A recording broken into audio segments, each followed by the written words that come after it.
for joining us. We're so blessed and lucky to have Swami Ishwarananda ji with us today. And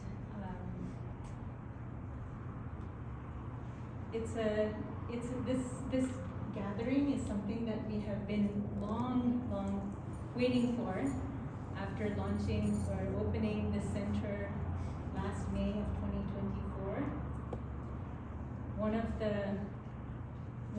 of the plans we had was for Swamiji to come here and guide us and introduce us into techniques of meditation, and we are finally achieving that tonight. So extremely grateful to Swamiji and excited and happy for this occasion.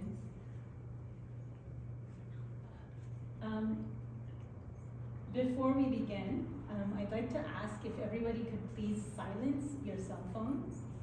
Make sure it's ideally off in terms of either vibrating or silent. And we'll be doing this session, as you know, this morning, today, as well as tomorrow morning. And following this session, we'll also be serving food, so please stay back and have that.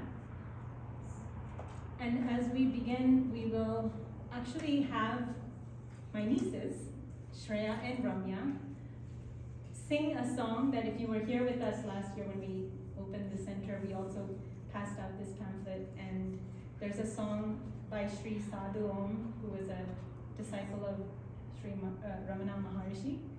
It's a meditation song, so it's called Dhyana Pata.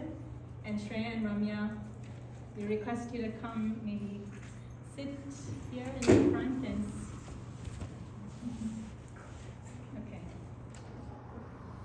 That's okay, you can sit here. Okay, so go ahead and sing, and then after they sing the song, we'll recite I'll read the translation of the Tamil verses, which are pertinent to meditation.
Very good.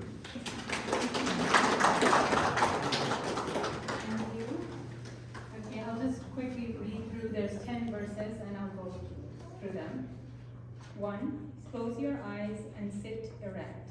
Have faith that God is in your heart. 2. Let no thought disturb you. Turn your mind inwards towards God, where your heart is. 3.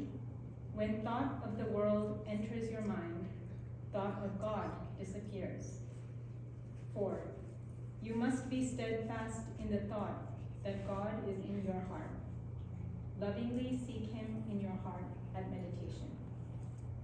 5. Whatever the form of God you think, that is the God who will appear in your heart. 6. God of nature has no name or form. He is known in the scriptures as pure spirit, consciousness in your heart. 7. God is bliss. He sparkles always in your heart. 8. Seek him full of love. Then you will flood in endless joy. 9. God is present everywhere, but we can reach him only in our heart. 10. Once you discover the Lord in your heart, he will reveal himself to you everywhere. There's copies of these if you're interested, you can take before you leave. And now at this moment, I would like to request my father to introduce Swamiji, and we can get started. Hari Om. Thank you, Swamiji. It has been a long waited time, and Swamiji, we have been associated with the Chinmaya Mission 45 years. The first time it was Swami Chinmayana himself who came and blessed us, and that was the beginning. That when he came, the few of us who are there, maybe one or two, I was there, and the importance of satsang became very clear to me only later on in my years of, only now, thinking of what he did for myself. Out of my own experience, I could say, he mesmerized us, that his commanding personality and his eloquence was overpowering, and he spoke of Gita, and he spoke about the Upanishads, and not much entered into our minds. He spoke about the importance of the body composition and the mental composition. But what he really did, which I think was important, was that he somehow or other, in his presence, my mind got turned inwards. And that he did it so subtly. In his presence, there was a turning in. And that, I think, persisted in me, and somehow or other, that continued.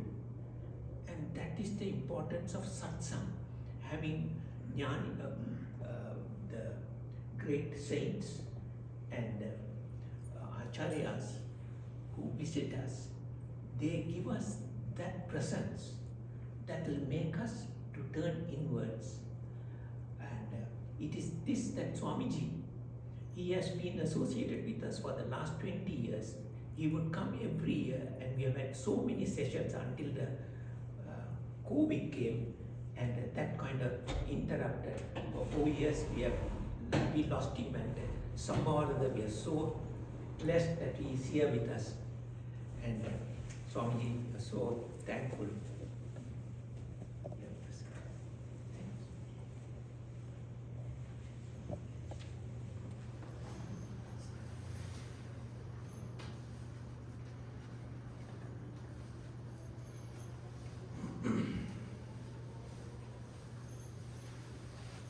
The first instruction that is given here is sit erect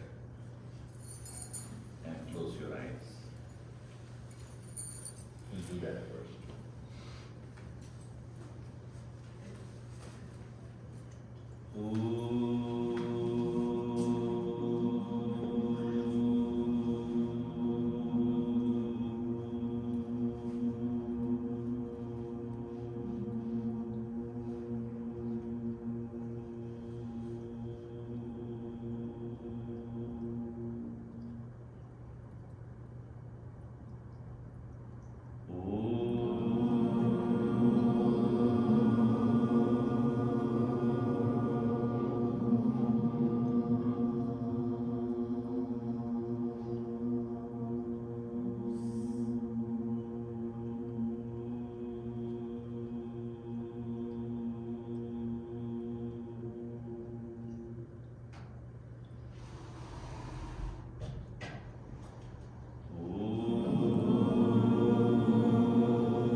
समस्तजनकल्याणे निरतं करुणामयं Namami चिन्मयं देवं सद्गुरुं ब्रह्मविद्वरम्. We'll chant Om Sri Chinmaya Sadgurave Namaha 11 times. Om Sri Chinmaya Sadgurave Namaha. Om Sri Chinmaya Sadgurave Namaha. Om Sri Chinmaya Sadgurave Namaha. Om Sri Chinmaya Sadgurave Namaha. Om Sri Chinmaya Sadgurave Namaha. Om Sri Chinmaya Sadgurave Namaha. Om Sri Chinmaya Sadgurave Namaha. Om Sri Chinmaya Sadgurave Namaha. Om Sri Chinmaya Sadgurave Namaha. Om Sri Chinmaya Sadgurave Namaha. Om Sri Chinmaya Sadgurave Namaha.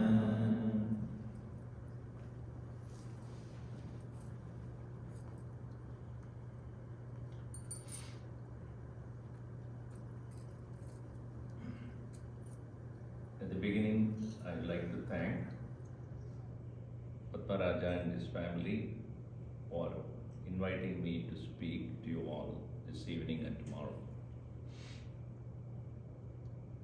My also thanks to Patalappa and Anasuya for hosting me today and tomorrow. This very meditation center meant for quietening the mind must be utilized for that purpose. Very often when we are busy with doing rituals at the temples, we forget that the God is always in meditation.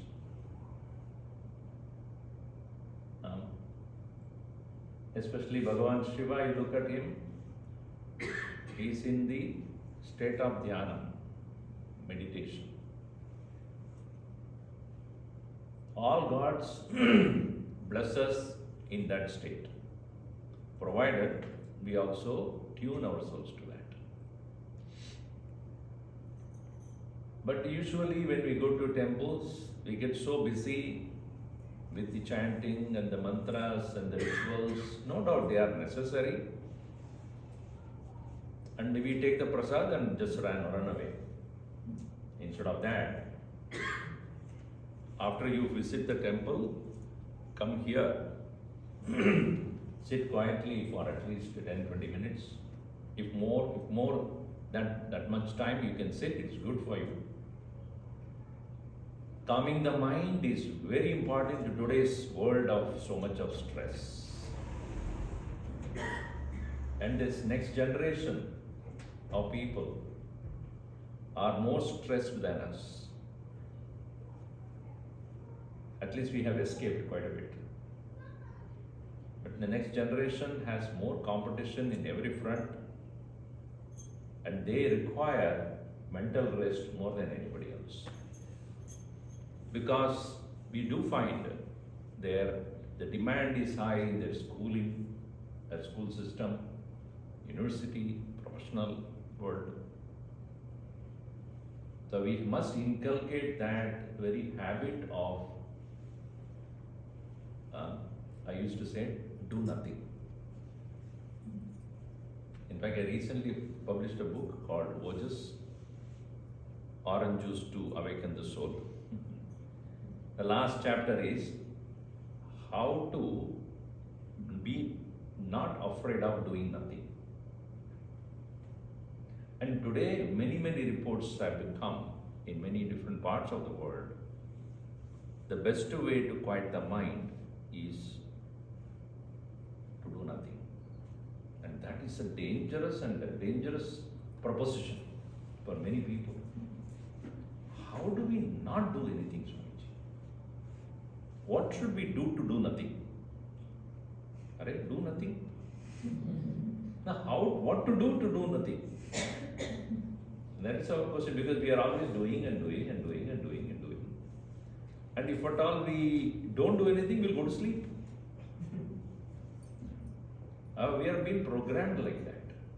If you are not doing anything, go to sleep. But what is meditation? Doing nothing but not going to sleep.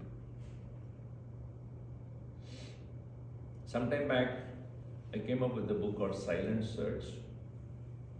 In that I gave the definition of meditation is MEDITATION. Those 10 letters are there.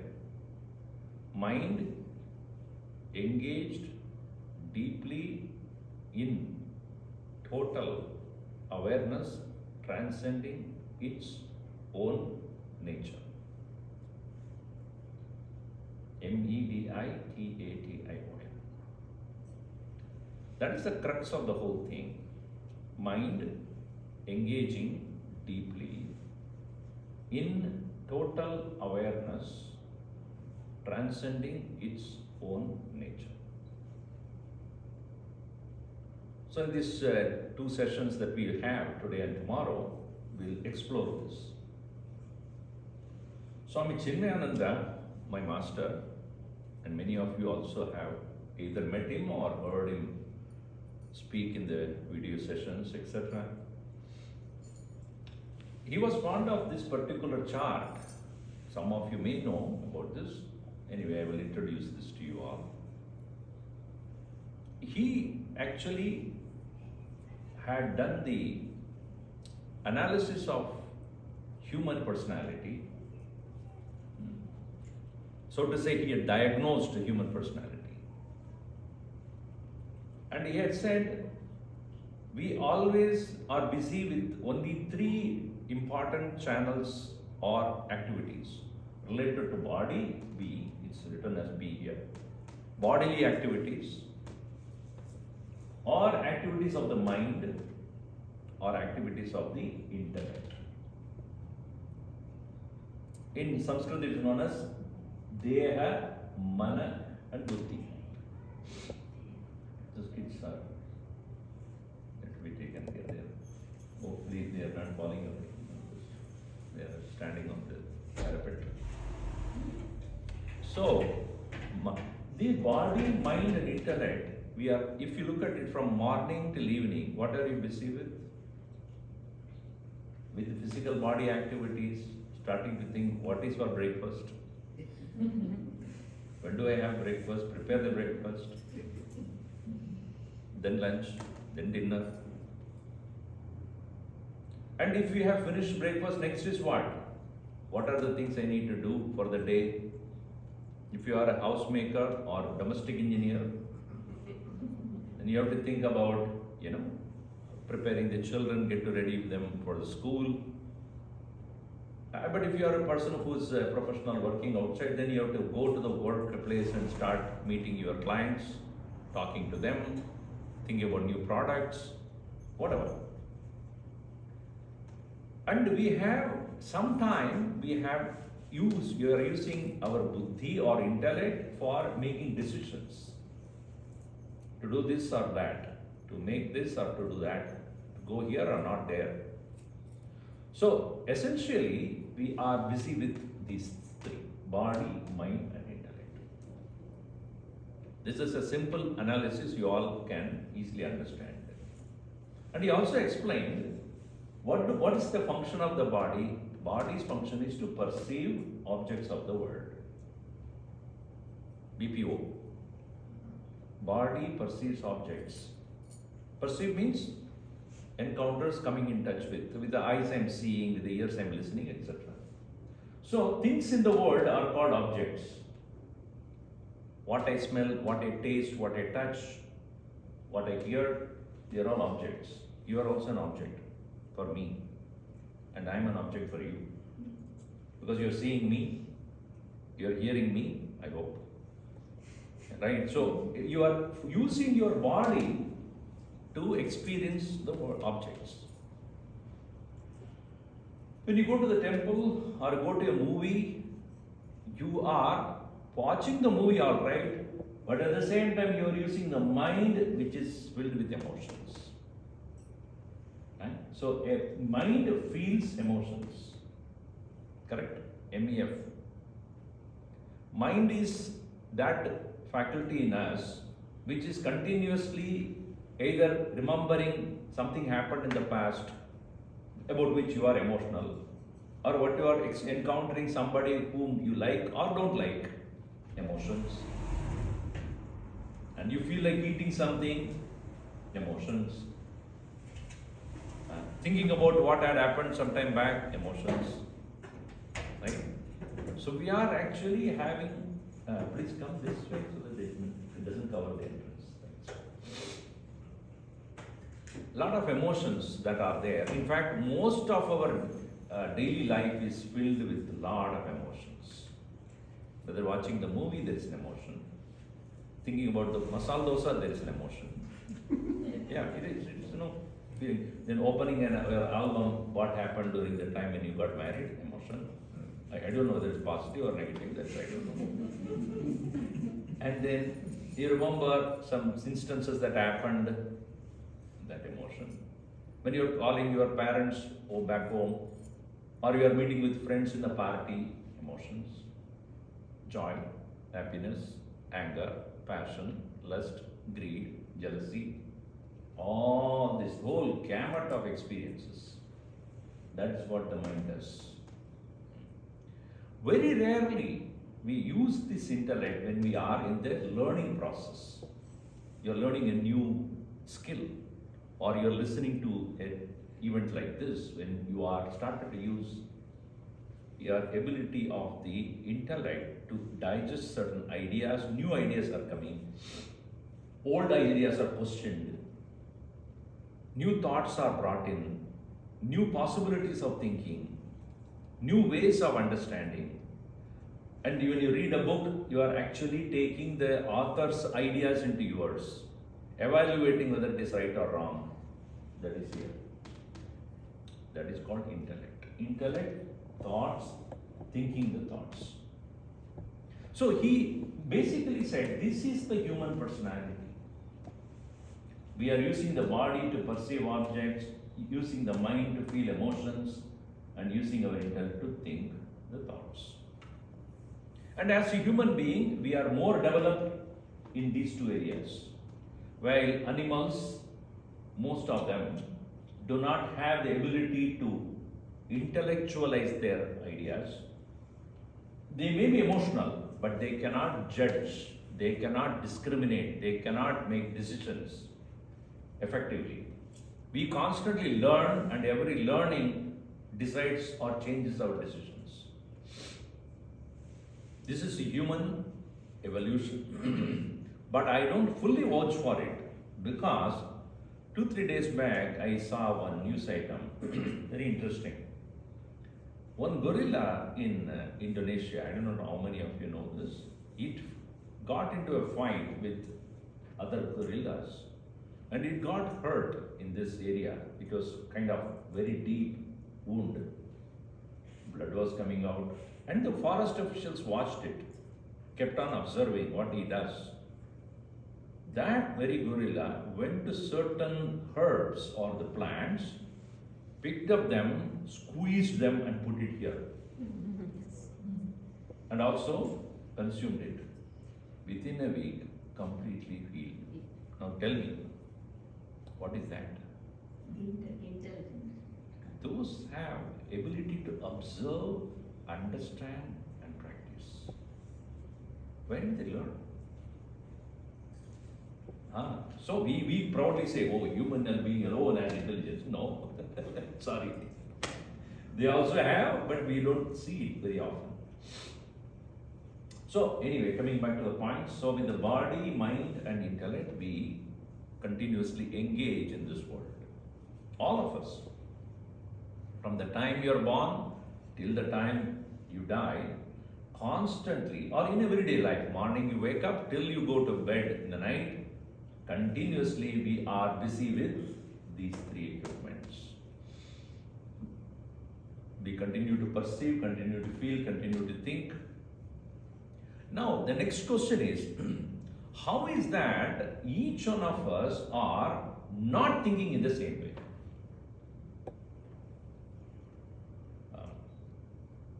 How and why we are not feeling in the same way, thinking in the same way, perceiving in the same way? Though objects that are available in the world are the same, the emotions that are available in the world and the thought world is also same, but the way we perceive the object, the way we feel the emotions, the way we think are not the same. Why? So this is the question Vedanta puts it in front of us. Why we are individually unique? What makes this uniqueness? What is that which makes us think differently, act differently, react differently? And even in the same household, you have two children, maybe even twins, but they don't think same. They don't react the same way. They don't feel the same way. Their preferences of the food or any other thing, that was also not the same. They are given the same kind of education, they are given the same kind of upbringing. Everything is the same. Sometimes even the parents would like the twin children to wear the same dress also. Same kind of color. To make it, nice for them. Both are looking same. They wear the same thing. Yet, their thinking is different, their preferences are different, their priorities are different. Why? That is when Vedanta says each one of us are born with certain impressions called vasanas. These impressions, which are very well known in the American world, American continent as karma. What is karma? Not what you did, but what impact you have about what you did. It is not the karma literally means action in Sanskrit, but what we carry is the impression of that action. Let us say that I have met you some time back, 5-10 years back, and at that encounter with you, you said something which I did not like or I disliked, some unpleasant things. Now after 5 years when I look at you, what will come to my mind? That will come. Why? That is the impression created. If you can understand that these impressions are our personality, when I perceive you, I perceive with that color. When I talk to you, I will have that emotion. When I think of you, I will think of that. On the other hand, if I had a pleasant experience with you, so that will be again an impression that is created in my mind or in my psyche, not in the mind, in my inner personality. Accordingly, I will be seeing you, feeling you, or thinking about you. That means to say that we are constantly in the process of gathering impressions from whatever we do. It will be part of our personality. That's why when the small children are there, how they behave, etc., are decide depending on what they observe. Closest observation happens at home. Many of their values and many of their behavior decided by the parents' behavior. At least in the formative age of age 1 to age 3 or 4. Thereafter, when they go to the school, everything changes. Even as they are 1 or 2 or 3 years old, they may probably, many of you might have observed, they are very good in their mother tongue. Why? Parents are speaking. They know the vocabulary. The moment they go to the preschool or the kindergarten, they forget. Why? 8 hours a day, where are they? And the language that they speak, the way they behave, so parents get totally shocked. What? This is my son? And forget about that area. When he reaches 12, 13, 14, everything is hell broken. Because that started independent thinking. No more observation alone. I create my own strong opinions about everything. one boy turned 16 and the daddy said to him, hey, you turned 16, sit down, we will have to talk about what is life. The boy said, what do you want to know? So he thinks at that point, I know much more than you. Because at that point, he has started to independently come to conclusions. Based upon what? Impressions he has had so far. But then Hinduism and many other religions, Eastern religions, are considering not those impressions of only this life, they are impressions of the past lives also. How many past lives? We don't know. And how that is proven? Prodigies, you know. People, very rare occasions, but it's not a freak thing. We all are in some way or the other recollecting our experience of the past lives, but not very significantly they manifest. Therefore, we do not know why it is so. We just think that sometime I might have got exposed to these thoughts. But there are many places where, many instances where suddenly, surprisingly, a thought comes to you for which origin you don't know. Where and how I learned this? My dear. So that means to say, there are certain impressions you have been carrying on. This only proves the soul is not subject to death. If I am carrying from the past, that means the one in the past and one in the present is the same person. Right? If with the death I have forgotten everything, with the death everything goes away, there is no carryover. The carryover is because there is a connection between what I am today and what I was there in the past. As much as today when you wake up with the knowledge that you have gained in this life. Our Gurudev Swami Chinmaya jocularly would say, if you have studied for medicine, you won't wake up as a lawyer. Right? When you wake up, you still be a medical or a doctor or legal and be a lawyer next day when you wake up. There will be a chaos everywhere then. And whatever you learned is lost. If you can understand what was I yesterday, what I learned yesterday continues today, and what I learned today continues tomorrow, extending the same spectrum, what I was in the past birth is carried over to this. And that explains rebirth, theory of karma, and the prodigies. And in many places in Bhagavad Gita and Upanishads, this is reiterated that you carry your own impressions of the past continuously in your own inner personality. And these vasanas or impressions do not at once manifest at the same time.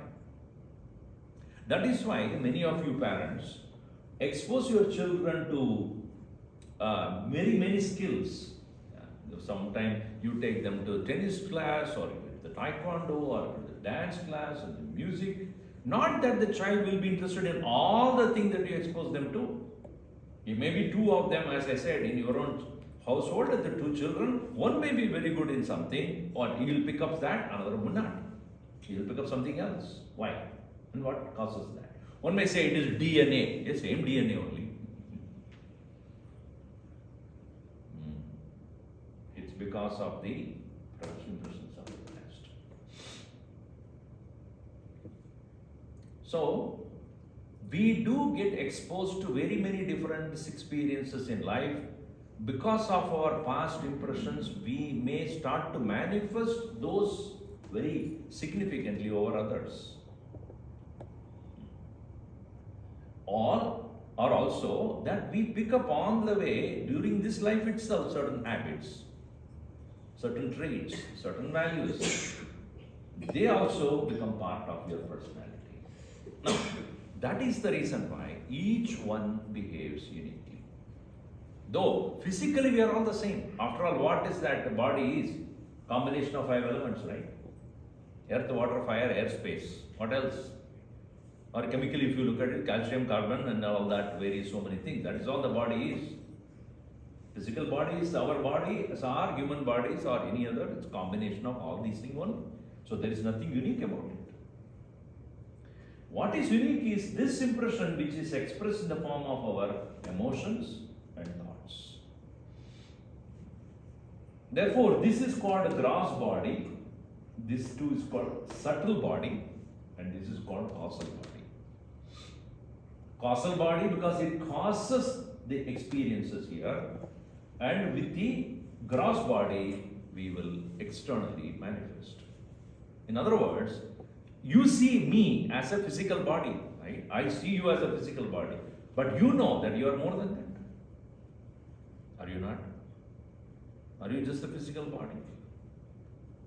Interesting thing is, somebody last week told me, Swamiji, my friend's daughter, she was living with a person, with a boy, for almost 5 years together. And then after some time, after 5 years, they got married. Within a month, they divorced. Why, Swamiji? He asked me. I said, actually, I know. Why, Swamiji? I said, I can tell you only one reason. Why? Their physics worked, not the chemistry. The way you understand, you understand. So, and I am not only a physical human being, but I have subtle emotions are there. Value system is there. Intelligence or knowledge base is there. So, even though if I look at a person, physically he or she may not be very impressive.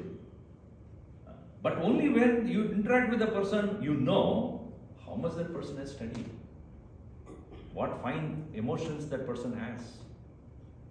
It's not the physical being alone we are, and we know ourselves, and very often we want others to understand you not only just as a physical person. Why don't you understand me? You often ask that question. Why? Because that is not visibly seen. Unless I interact with you, be with you, talk to you, then only we know what kind of emotions or fine emotions you have, what kind of likes and dislikes you have, what kind of things you love and hate.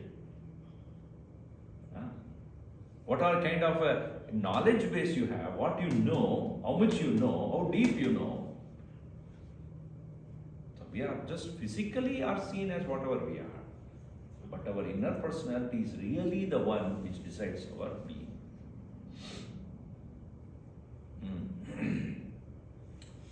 So having said this, these vasanas or deeper impressions are those which actually dictate our behavior. Our way of looking at things, what we prefer to eat or enjoy, how we emote, how we think, this decides the entire personality, which is invisible. As of now, it is invisible. You cannot even easily know it. Now, having understood this, what philosophy of Vedanta points out is that beyond the layers of the body, mind and intellect, even beyond the layer of your inner personality called causal body, vasanas, is the ever-present divinity in you, which is called consciousness, pure consciousness. This pure consciousness in the religious parlance is known as God. Now, this is the standpoint many of the religions who take to dualistic philosophy cannot easily accept, because in their perspective, God is somebody other than me. God is someone who created the world. God is somebody who is away and managing the whole affair here. But the philosophy of Vedanta says, why do you take him away from you? Why do you think he is outside you? Why do you think it is other than you? That very presence which you call and worship in the temple, whether it's a church or the mosque or anywhere else you go and bow down and worship, is sitting in you as your own consciousness. Now, what is that? What is that we call it as consciousness? In very simple term, it can be understood as I am. Every one of us. If I ask you, are you there? Don't nod, tell me. Yes. You say, I am. What is the proof that you are? You're talking. You are put in the darkest room possible. There is no light, there is no mirror, nothing. Then I ask you over a speaker, are you there? I don't know because there is no light here. Or there is no mirror for me to see whether I am there. You don't need to. Do you have to touch yourself? Yes, I am. So where is that? What is that I am? Which you, without any help of the body or the mind or the intellect, still you know I am. In fact, many people think, I am thinking, therefore I am. Sorry. You are, therefore you think. Western psychology believes, I think, therefore I am. But philosophy says, you are, therefore you think. The reason number one is, there are enough people who are thoughtless, but still they are. Without thinking also they are there. Because of thinking only you are. If that is the case, let's put through this logic. When you go to the state of sleep, a deep sleep, are you there or not? Absent. As far as others are concerned, definitely you are absent. You are not even thinking about yourself. But then when you wake up next morning, do you have become discontinued? There is something which is there which connects you from yesterday to today, even though you are not thinking at that point. So if you say, if I don't think, I'm not, then where were you? What are you? What is the connecting link between that fellow who went to sleep previous night and the fellow who wakes up next morning? If there is no link at all, as I said, then you go into bed as a doctor and wake up as a liar. The link is maintained.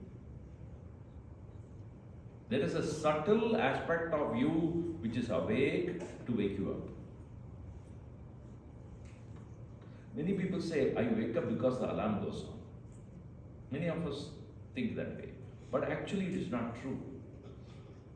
There is something which is awake all the time in you which wakes you up.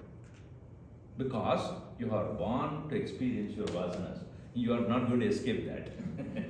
That one which is awake all the time is making sure that you wake up to experience the world. It is like a pilot light, right? In a gas, there is a pilot light which is always on. All that you have to do, tick, tick, tick, tick, tick, it starts. Why? Because there is a pilot light which is always on. In the same way, the supreme consciousness in us, whether you call it as a life or divinity or God's presence, that's what this particular verse beautifully says. In Tamil it is said, Kannai modi amardu kol, kadavul endrum ninaitu kol. Kadavul endrum ninaitu. Meaning what? Close your eyes and sit and know yourself as God. Meaning, God's presence is there in your heart. Again and again he points out, God is there in your heart. God is there in your heart. So going to a temple or a place of worship is to reconfirm that nature of you is God who is externally portrayed here as that form. Whether it's a Shiva or Krishna there, you are looking at that form. It is that form, that very form whom I'm looking at it, in the formless way is in my heart. Now, this is a question of faith. You will not know. If this is not taught to you in the university or in the school or anywhere else. Right? Did the school tell you that God is in your heart? Unless you have religious. Nowadays that is also not there. In many of the schools they don't even teach that. Moral science is also gone. Everybody is immoral. So they don't teach anything. But when we were growing up, in every day we have one session for this. I don't think in the school system nowadays in any part of the world it is there, except in private schools. Now, university doesn't teach me, or any of the secular sciences would not teach me this. But when it comes to the world of spirituality, first thing that they teach is, you are essentially God's presence. When I was growing up, no doubt I grew up in a traditional family, and then every day there was a puja going on at home. My father was very fond of doing the prayer and the puja, etc. But he was doing it as he was taught, because his parents were doing, their parents, grandparents, etc. So you will sit down and do the upachara or the upasana of the Lord, and sitting there chanting the names of the Lord, offering flowers, etc. like the way they do in the temple. As I grew up as a skeptic teenager, I slowly started losing interest in all these things, and I said, and even though my father would regularly do, I would know it. I would not even go anywhere near that. And when they're doing Aarati, he will call out for me and then go there, stand there, and then, okay, done. It's a mechanical act according as far as I am concerned. There is no reason for doing that because I did not connect with what he was doing. Years later, when I come in contact with Swami Chinmayana, and he started to explain the science behind the whole thing, I was totally taken aback. And such a logical explanation about God, never I have heard before. It is not in something which you are worshipping, actually it is in you, and you are invoking the God which is already in you in an external form so that you can visualize it. As much as, how many of you have seen your face without the mirror? Tell me, quick. Do you think the reflection of your mirror is true? You believe, right? Actual face have you ever seen? Horrible it is. Now, if I say that, you said no, my face is really very nice. How do you know? What is your proof that your face is good? Tell me. The mirror. The mirror, right? Or no, selfie, Swami. There is another form of mirror only. That is. Now, therefore, your face you have never seen. The only way you know about your mirror, your face is with your camera or the mirror. Earlier, the camera was also not there. So, what is the proof of your face? That I have a beautiful face. How do you know? Others told you. Others may tell you lie also, just make you happy. One boy was there at home, and there was a party going on. So this boy looked at one lady who came and said, "You're so ugly." That lady was really got very upset, dragged him to the mother and said, "Teach him something common sense." Now what did he do? Ask him. And she went. What did you tell her? I told her that she's ugly. Why do you say that? But that's the truth. Even if it's the truth, you cannot say that. That's not right. That's not the right thing to do. Go and tell sorry. You said, I have to tell sorry? Yes, go and tell sorry. He went behind that lady. I have to tell you one thing. I am very sorry that you are ugly.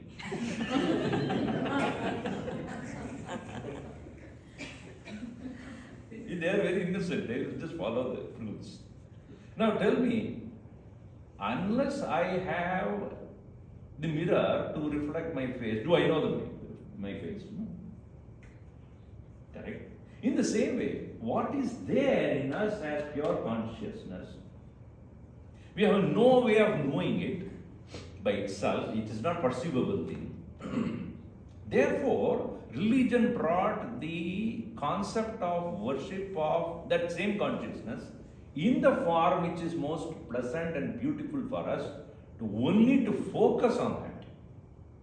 That becomes the focus, and that becomes a means to reach the consciousness within.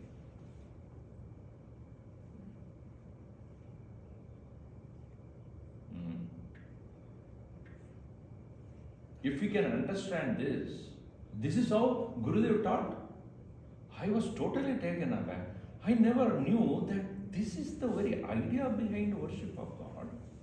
All the time what we see is only pray and then beg and other things. No doubt, whom are you begging to? Whom are you asking to bless?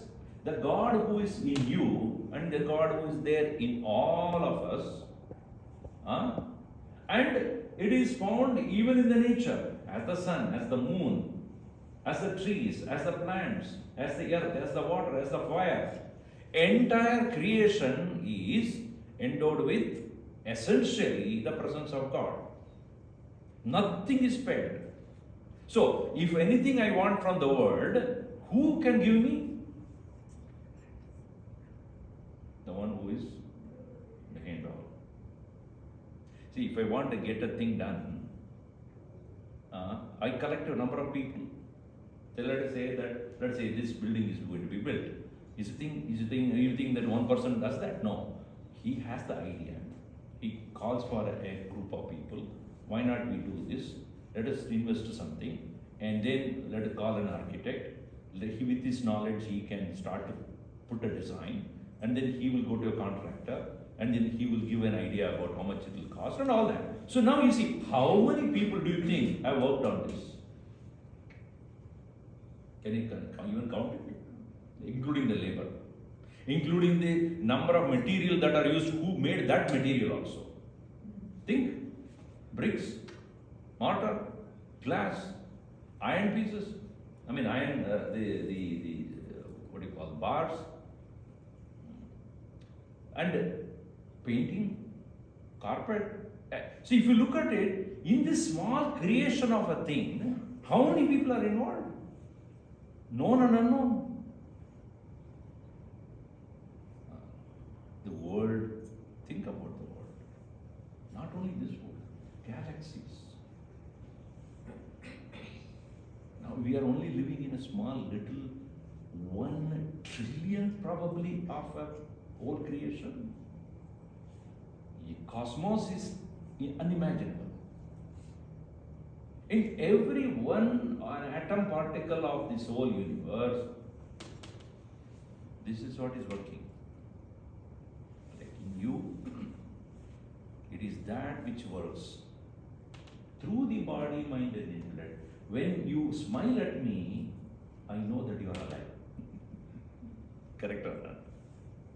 When you are dead, I don't expect you to smile. So in you, that very consciousness is now expressing as what? You smiling at me, you frowning at me, you scolding at me. In every expression of yours at the body, every thought of yours, every emotion of yours, there is one thing that is expressing constantly. But filtered by this. Meaning, even though this is pure, it's absolutely pure, yet when it passes through this filter of impressions of the past, you start to act differently. Each one of us differently. Why? Because of the fact that this is polluting the whole expression. It is like this. That particular light bulb is having certain, say, 20 watt bulb. And here is a bulb which is maybe 40 or 60 watt bulb. Current is the same. Why this is bright and that is dull? I know for me it is looking dull. Why it is dull? Is it the problem of the power? Or the problem of the equipment? Not problem, the limitation of the equipment, right? This can, whatever it can produce as a light is much brighter than that one, because that is a 20 watt and this is a 40 watt. What decides it? The wattage of the bulb, not the power. In the same way, consciousness remaining the same, what decides our behavior differently, uniquely, is decided by this. Now, why I am coming to this point is, Unless we remove this filtration, we cannot comprehend His presence. That is, you may go to temple, you may go to a church, you may go to a mosque, you may bow down in front of Buddha. All that you can do, but you cannot realize the one whom I am worshipping is the one who is in me. That experience doesn't take place. And many of the religions just make the people remain in that ignorance only. You come to the church, you come to the temple, you come to the place of worship, do the worship, go home. They never tell you whom you are worshipping is essentially yourself. People like Ramana Maharshi, Swami Chinmayana, and many such masters, in Madhyudiyamma and other such people, have broken the point. What you are worshipping, whom you are worshipping in the temple, etc., is available to you 24 hours a day, 365 days a year, from the time you are born, even beyond your death. Physical body dies. But you, the soul, continue to journey along with your impressions to the next life, carrying that impressions along with the power called consciousness. And not only you, a tree that is growing out in the backyard or here, a plant there, it is as much is consciousness alive like you and me. Though they cannot move, like you can move from here to there, it is staying in one place and it is surviving. Winter and summer, it is surviving, right? It is also pure consciousness only. It doesn't have the ability to move. Does not mean it is different from you at the essential level. This universal understanding alone can bring us together. That everything in this world, every worm, every insect, every bird, every animal, every aquatic creature, everything in this world is touched with the same consciousness. And that is the reason why the last verse, what does he say? Very clearly, what does it say? Ingu kanda piravudan iruppadellam avanmayam. When once you discover the Lord in your heart, He will reveal Himself to you everywhere. When you will look at within only, you can see the oneness. With the eyes and ears, etc., I see only variety. Look at around. Are you all wearing the same dress, same color? Look. Why we are not wearing the same color? Because we are essentially designed to be different from each other. Hairstyle, no hair also, that is okay. So, yes, everything is different. Hairstyle is different, the color, dress is different, the language that you are using is different, the culture you come from is different, the food that, everything is different. But there is one. Discover that and you will have no problem with anyone in the world. Race, color, creed, faith, religion, none of them thereafter will matter. That is why the great saints are those who never look at you the way others look. They will look through you and realize you are also the same consciousness which I am. And as much as I love my own God's presence in you, in me, the same love is possible, I can express into you also. Why? Because essentially we are the same. It doesn't matter how you look, what color is your skin, what religion you believe, what language you speak, what culture you belong, how you live, what you are, what you know. These are all secondary. Saints has no religion. Saints has only truths. Saints don't believe in religion also. They only believe in truth. Religions are a set of belief system to concretize your mind and refocus your mind to such a way in the maturity of that religion, you come to the same point. As much as ocean is one, rivers are many. Where is the river coming from? What is the origin of the river? What is the origin of the river? Ocean only. Where do they reach finally? Same point. The rivers go somewhere else. All rivers finally where do they end? The same point. Similarly, there is only one. Religions are many, rivers are many. But once you understand what every religion essentially talks about, you go to the same point of origin. Now, therefore, to reach to this consciousness, the methodology is meditation. Meditation is a means by which you withdraw your mind from all the variegated activities of the body, mind and intellect. And that is the reason why it is said, now sit down, start with. Because your body is otherwise too active and you are only engaging constantly in seeing, hearing, tasting, smelling, touching, and that will create only thoughts about the world, and you will have no time to turn within. Or if at all you turn within, sleep. Because you are so tired of the world. Now tell me, as you are sitting here, can you all now can go to sleep or not? Yes or no? Yes. No? If I keep talking, you will go to sleep. Sure about that. Somebody, she was telling me, Swami, I am not getting sleep nowadays, what do I do? I said, nothing. Go to YouTube, switch on to my channel. Within 5 minutes, you will be sleeping. Now, is it not the state of sleep is already in you? Only you are not invoking it right now. If you have your dinner, heavy dinner the too, I don't need to do anything. It will happen. That means your state of sleep is not outside you. It's not on the bed. It's not on the pillow. It is inside you. Pillow and bed are our only external atmosphere or support system which enables you to go fast to that state. But the state of sleep is already in you right now.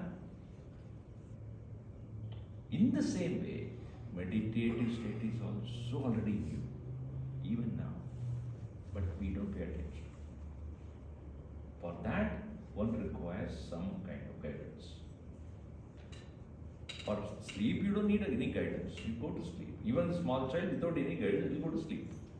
But not to sleep at the same time, not to be awake like doing all activities. The intermediary stage between the waking and not sleeping. Maybe it's sometime called dream, but dream is also another form of waking because you are still active in the mind.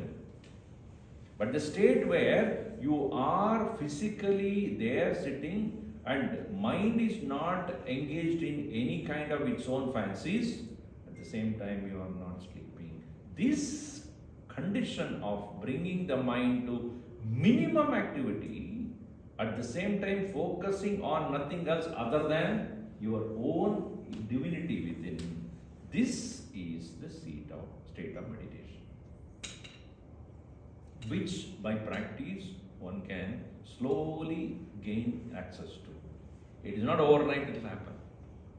Our Gurudev used to say, nothing happens overnight. Don't even think that one day I sat in meditation, started. No. When did you learn your language? How long it took? Or any other science for that matter. How long it took? If somebody says, I am good in math, is it one day? How many days of practice? Language also. Any skill for that matter, it takes time.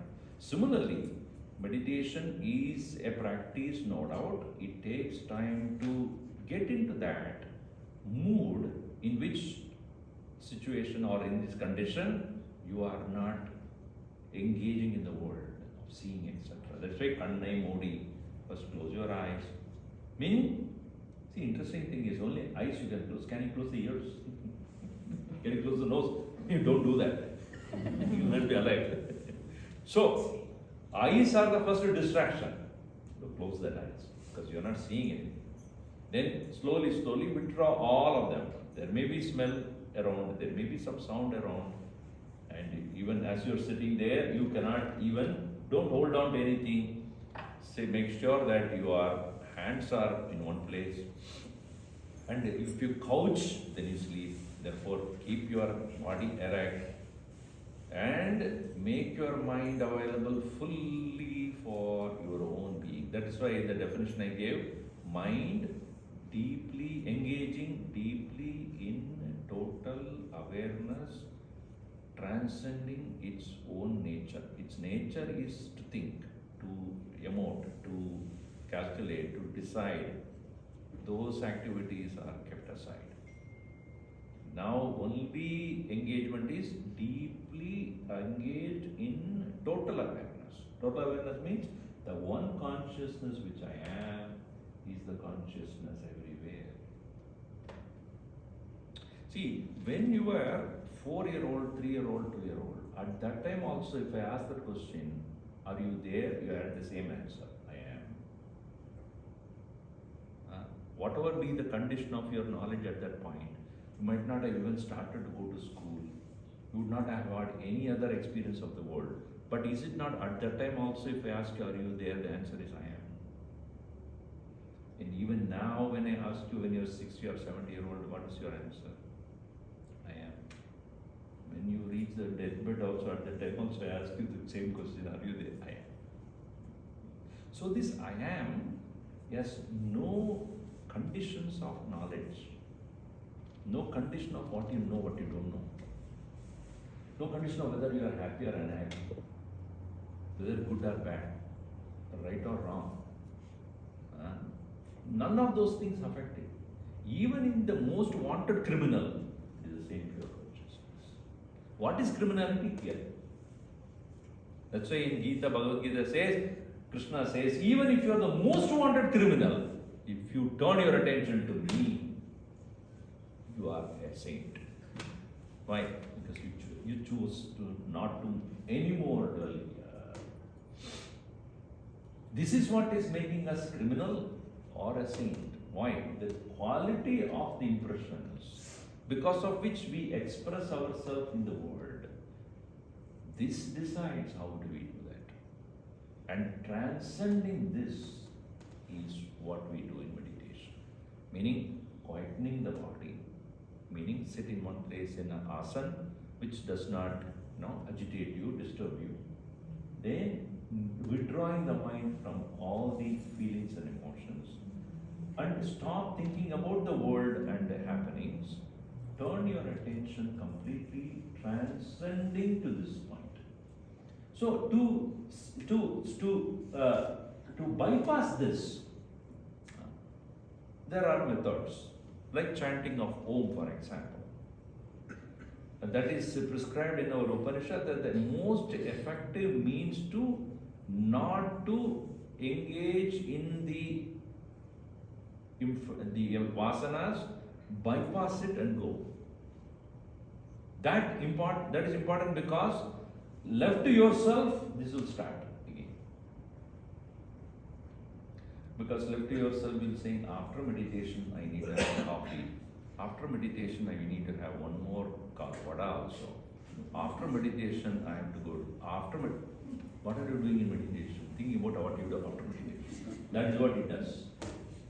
So to bypass that, meaning because we have been habituated to think according to this only. It is like any other addiction. Some people cannot stop their addictive behavior. I was alarmed to see how the younger generation today is so addicted. Recently, last week, I had one event, and then there are 4 kids who are performing. I think some of you were there, remember that. So 4 kids were performing on stage. They sang and then other things. Two people in the violin, one person in keyboard, one little girl was singing. After that, they went into the audience. Around 200-300 people were there. So then the turn came for me to speak, and first I thought I will acknowledge and give some tokens to those kids. So I called them on stage. They came, 4 of them. The boy was having his phone in his hand and he was texting. So when he came onto the stage, so I gave the token and let us take a group picture. So I said, all of you look at the cameraman. So the boy was still texting. Children were doing. I said, stop doing that. Look at the camera. No, I'm playing a game. On the stage, 200 people in front of you, while picture is being taken. Now what do you call that? Distraction. Addiction. Addiction. They cannot think, because if you take it away from them, they will physically also they become restless and angry and upset, whatnot. Like as much as a person who is smoker, who will remove that from him or her, or drinking or marijuana, whatever it is. So this is what the present generation, they cannot remain quiet. Impossible. So you are no better. Seriously, I'm telling you. When you sit for meditation only, you realize how much this fellow rules you. Some thought or other will come. And it's always about, after meditation, I will do this. After meditation, I will do this. Or even while sitting in meditation, I hope everybody knows that I'm meditating. Some way or other, that fellow will take over. That's become a habit. If you look at, go to any airport, you will see why, how many of you are sitting quietly? All are in device. Meaning, this is totally ruling this. Ruling and ruining. So, in meditation, the first and foremost instruction is do nothing. Don't even think as you have been thinking like you before.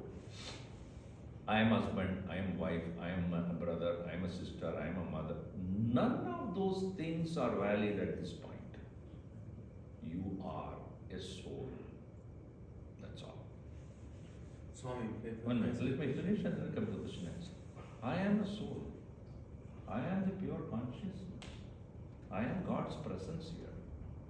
Anything else which I have been holding on as sword, so belong to, I am son, I am a daughter, I am a wife, I am a husband, I am a mother, I am all here. Is it not true? If your physical body alone, which all the relationships are, and along with it you have the emotions. Oh, I am thinking about my husband. Oh, right. Okay. Emotions. Or a dog, probably thinking about the dog, or a cat. So I, as the soul, when I sit down quietly, without any interference of body or the mind or the intellect, which are again and again prompted by the asanas, I cannot do it on my own, I need support. That is why it's called alambanam. In Sanskrit, alambana means support. You need a support. Like for example, if I ask you to stand here and jump, how much away from the floor you will be?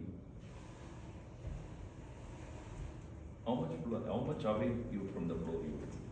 Maybe a few inches. For a few seconds only. Few seconds when you jump, you will be few inches above the ground. Correct? I want you to stay at least 2 inches above the ground, at least for 5 minutes. Do. Can you do it? You can, if I hold on to something. Let's say there is a rope hanging. Don't put it on your neck. Just hold it. If you hold on, there is a hook is there, some hook is there, and you hold on to that, then can you not be away from the floor, at least few inches above, at least for at least 5 minutes you can do that? Now, what helped you to stay away from this floor? Support. In the same way, if you want to stay away from these usual attachments of yours, including this, you need a support. It's called alambanam. In Sanskrit, it's called alam, meaning a support holding on to which you can surely stay above your usual behavior, above your usual preoccupations, above you as an individual personality. And that helps you to reach that quickly. And that is indicated by Upanishad as chanting Om. And later on, the religious literature started to give you japa. Is it Namah Shivaya or Sri Krishna Namaha or any of those Hail Mary in Christianity or Manipadme Om in Buddhism? Why those things? Is it just to keep your mind occupied? No, not to keep your mind occupied. Please understand, many people use japa to keep the mind occupied. In fact, you should not keep the mind occupied. It is a support to move away from the mind. Move away from the body consciousness or body identity, move away from any thought process, move away from your intellectualization. It is to move closer to the self. Self meaning consciousness. So if you understand this, so again coming back to my particular situation, after I listened and understood what Swami Chinmaya was teaching and following it for quite some time, I went back home. Father was the same. Puja he was doing. I sat next to him for an hour. He was totally shocked. What are you doing here? I said, I'm with you. What? You never even visited any of this during the entire your teenage years, etc. You never even stepped into this place. Now what's wrong? Nothing wrong. It is right now. Why? Now I understood what he's doing. Why that is important? He's taking the support of a form of the Lord, Vishnu or something, to make sure that he travels. Whether he did or not, it's a different thing. But that is what it meant for. Travel within, go deep into yourself with the help of an external form of the Lord, whom you invoke, worship, so that your mind is away from this. Yourself, not the mind, yourself away from this identification. I am a soul, now worshipping the Supreme Soul. I am the individual consciousness, worshipping the Supreme Consciousness. So, Upanishad talk about Om as the most powerful support. Tomorrow, when you come back, we will take up that as the practice. So I wanted to give this introduction because it is important also for you to know why we practice certain things. Why sitting in one place without movement is important. Why sitting erect and closing your eyes and not seeing distracted by other things is important. Why the support of chanting like Om is important, and how to use that chanting to go within and deeper. So this is why I took this session as an introduction for meditation. Now yours. A couple of questions. So, Swami, the first one, you say about the vasanas, but unless you discharge your duties, you do the karma first. You're not even supposed to try. I mean, that's what the Bhagavan says. I didn't say it. It says you have to discharge your duties, whatever you have to do. And if not, you become an asura. When you start meditating with your rajasic or tamasic thoughts. So that is the reason why in Bhagavad Gita, Bhagavan makes it clear, Krishna makes it clear, your vasanas remaining the same. How you express this vasana in the world must be decided. In the case of Arjuna, when he came to the battlefield, his vasana is to fight. Because he's born as like that. Now, he could have fought the war with a vengeance.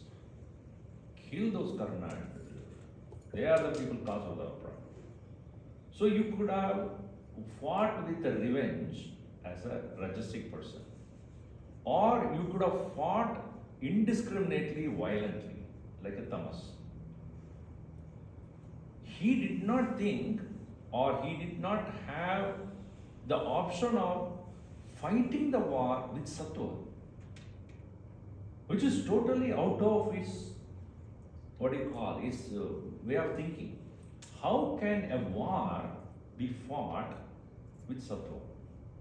Now, that is where Krishna comes and teaches him correctly, you don't need to fight the war as a revenge, as a violent person, for the sake of getting a kingdom back and enjoying that. Because he said, I'm not going to fight the war if it is going to be won on the blood of my own people. That is tamas. Because if I fight the war, kill everybody, destroy everybody and get what I want, that is tamas. I destroy Karna and Duryodhana, that is rajas. Krishna says, fight the war with sattva. How? You are not fighting the war to win. You are fighting the war to establish what is dharma. In the process, you may win, you may not win also. But your attitude should be, what is right should prevail. Dharmo jayati. Dharma will prevail. With that attitude, fight the war. Don't think of your enemies as enemies. Think of the enemies as the obstructors of dharma. See, like a gardener will definitely find weeds around. For the health of the other plants, he need to necessarily weed it out. Not that he has any anger about the weeds. They are also living organisms. I am not anything against it, but they being there, good plants cannot grow. So therefore I have to weed it out. In the same way, Duryodhana, Karna, etc., and also Bhishma and Drona who are supporting them are not allowing dharma to prevail. Good things are not happening because of their influences. So eliminate them. With that attitude, not with anger, not with vengeance, not with you being so unhappy with them. No, you are establishing what is dharma. So do that. So this is a sattvic way. So even though you are expressing your vasanas, but when you start doing it in the sattvic way, this no more will become a trouble. It's in fact an opportunity to express God in the world. So all our masters have worked so tirelessly in this world. Don't they? Do you think that they did not have the vasanas they had? And whatever vasana they had, they redirected to do the right thing. Like I give the example, Swami Chinmayana was a journalist to begin with. And when he was writing articles about the injustice that is happening in the world in the newspapers, when he got the teachings from his own master, he came back to the same profession. Instead of writing, he started to speak. And what did he speak about? Not about the injustice. It's about what is the nature of God. So, his profession remaining the same, he converted that to sattva. So also Swami Ishwarananda was originally a doctor in Malaysia. And he worked very hard and then he made money, etc. One day he decided to quit everything. Came to Himalayas, became a yogi. What did he do? Started serving medicine to all the villagers. He continued. What? Medicine. But for what?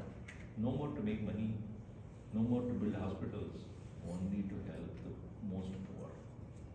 So all great masters have done one thing. They never changed their profession, but they only redirected in the divine way. So, as you are right, so we need to do our work, no doubt, in the world. We cannot sit down all the time to withdraw, because you cannot do it also. You will wake up. But when you wake up, you will redirect your vasanas for the help in the world, and you also.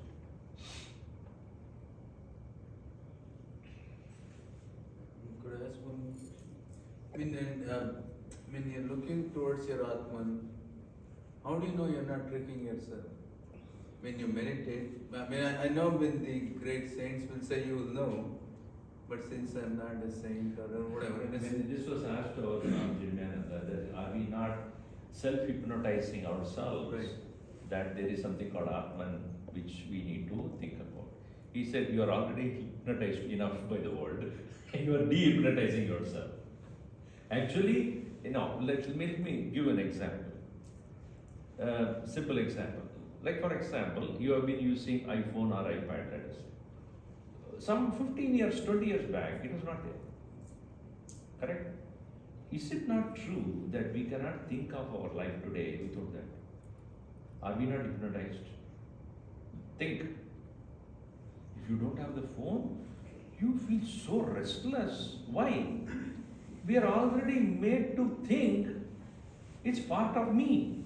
And especially the next generation, they will wonder how you did not have phone with you. Now, are we not therefore getting hypnotized by so many things that are being brought into the market? So we are getting hypnotized anyways. In fact, when you are sitting quietly and withdrawing, you are de-hypnotizing yourself. What? See, that's why it is said, we are not human beings trying to be divine, we are divine beings behaving like human. And the whole, topsy-turvy, the whole thing is other way around. And the other day yesterday only I was talking about somebody on a topic of artificial intelligence. So I said, you see, to begin with, even our intelligence is artificial. Forget about artificial intelligence. Even the intelligence that presently we have is also artificial. Why? Because what we are supposed to think is not what we are thinking. We are thinking about something else. Being continuously bombarded by the world. And it is more so in the case of the next generation who believes in the social, social media. And they are continuously bombarded by that. Because when they see the Facebook, everybody except me are happy in the world. Because your friends and others, they will put only happy pictures, they put tragedy pictures. So everybody thinks everybody is enjoying except me. So they feel very depressed. I am not doing what they are doing. They went to Australia and then having fun. What am I doing here? So constantly we are made to think differently by social media. So we are actually being programmed continuously by the world. We have to deprogram it. So if you say that is it not that we are being made to think that we are consciousness, it is other way around. We are consciousness, we are thinking otherwise. Which is what is redirected. It is like only when I know that I am unhealthy, I go to the doctor, right? Otherwise I don't go. Most people don't go to the doctor because he will tell them some things which we cannot accept. When you take the lab report, I never thought that I had this. Now, why do I need to go? I don't know. So ignorance is not a solution. Not seeing the reality is not a solution. Understand what is actually happening to your body, and the doctor says you have to correct it. Then only you become healthy. Not feeling healthy is not healthy. Really you have to be healthy. In the same way, the understanding of this knowledge makes us feel how far I am really away from my own divinity. And therefore, the Guru and the scriptures help us to make us travel back to the point of healthiness, back to the point of being conscious. So it is not that we are programmed or made to think that we are Atman. We have been constantly mistaking ourselves to be something else. We have to correct it. The entire process is self-correction process. Interesting thing is, as you correct yourself and come closer to your divine nature, you start to think how I was behaving so differently before. How am I so foolishly behaving before? Once Swami Ramana Maharshi was asked this question, how was you before you got enlightened? He said, why do I think about that foolishness? Because that time I acted so foolishly, not knowing, right? Once you come to understand the higher nature, then you realize how unmindfully, habitually, mechanically I've been thinking and suffering. And so the Buddha also, when he woke up to his enlightenment, he said, how much foolishness I have been experiencing before. Okay. Yes. Swami, in deep sleep, are the vasanas, for lack of a better term, are they temporarily transcended? Not transcended, they are unexpressed. Okay. Now, if you can maintain awareness in deep sleep, That is called meditation. yeah, okay. So, when awareness is not there and you are on the, you're being overpowered by the vasanas, but not expressing. They are like, lamp is there and you put a thick blanket on it. Electric lamp, and you put a thick blanket on it. Light is still there, but not manifest. Why? Thick blanket is holding it. So, if only we remove that blanket, you don't need to do anything. Light will manifest itself. Right. So, meditation is where you open that blanket, remove that cover. So, discover. Okay, now when you're acting in the world, if you can hold on to your sense of I am, will that lead you to that state when you're in activity? True, but then, I am you can hold on to, but still, because you are in the part of the world, you still have to express this. Yeah. But that's why I was telling him, how you express is a choice. You can express in a rajasic way, only for selfish purpose, or in a violent way, in a tamasic way, or a sattvic way, where it helps you as well as everybody around you. So this is the teaching of Krishna. He's not saying all the time you go and sit in the meditation. No. After meditation, you have to wake up and come back to the world with a totally different perspective. That now I am doing whatever I am doing is for selfless reasons, and I am going to express it in a sattvic way. That's why he says Nitya Sattvasto Bhava. May you remain in the state of sattva. So when Ramana Maharishi, and you ask the question, Nana, who am I? Are you trying to hold on to the sense or stay at the source of the I am? And with practice, are you trying to dissolve it? Is that what's... Yeah, ultimately one has to do that to remain connected to the higher awareness. That's what he would emphasize on. If you really want to remain or reach that ultimate bliss, the way to do that is to go to that state of I am and hold on to that. But a common man who has many responsibilities in the world, it's hard for such a person to do that, but it doesn't deprive him of that possibility once he is ready, mature enough to do it. See, it is not that I have to do the same thing which I did 5 years back, 6 years back, and I keep repeating the same thing, I will never improve, right? Right. So at some point of time I realized these things are not any more important to me. Let me remember or withdraw from those things. And withdrawal is not out of compulsion, withdrawing out of choice. I don't need it anymore. Right. So then you have more time to hold on to I am. Thank you. Swami, Go ahead, last question. How do you know you have enlightened yourself? How do you know that you slept? Somebody tells you that you slept very well. How do you know? How do you know?